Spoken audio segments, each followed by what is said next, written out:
L'ONU en action, un programme de la télévision des Nations Unies.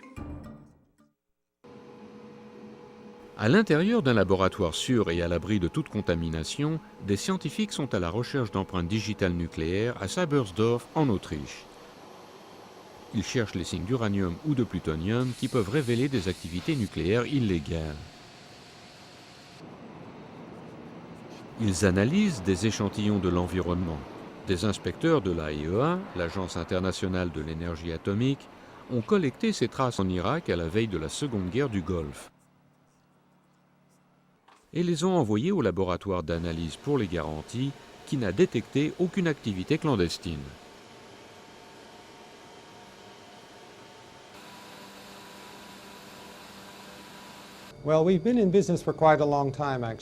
En fait, nous sommes actifs depuis un bon moment, depuis le début des années 90. Nous faisions déjà des inspections en Irak à la suite de la guerre du Golfe en 1991.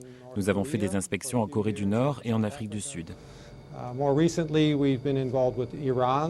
Et plus récemment, nous avons travaillé en Iran, dans les usines d'enrichissement, pour y trouver des particules d'uranium enrichi qui y sont produites ou qui y sont possiblement arrivées par d'autres voies, comme le marché noir.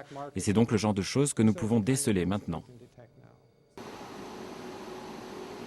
Les scientifiques se servent d'instruments très sensibles comme les microscopes électroniques et les spectromètres de masse qui peuvent déceler des particules 100 fois plus petites qu'un cheveu d'homme.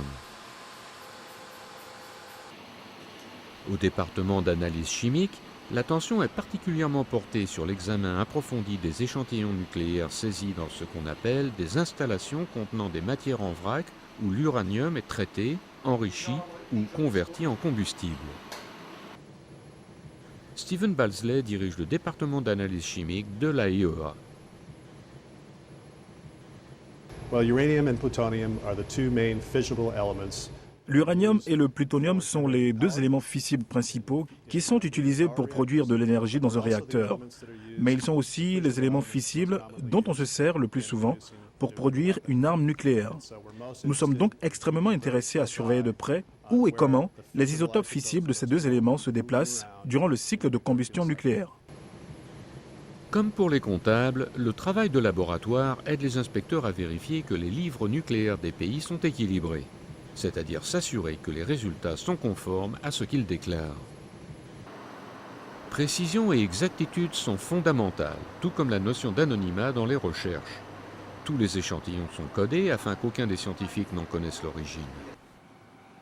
40 millions d'euros qui serviront à améliorer les locaux et le matériel devraient être prochainement débloqués, ce qui aidera l'AIEA à rester en avance sur les proliférateurs et à continuer d'offrir des rapports de données indépendantes et scientifiques.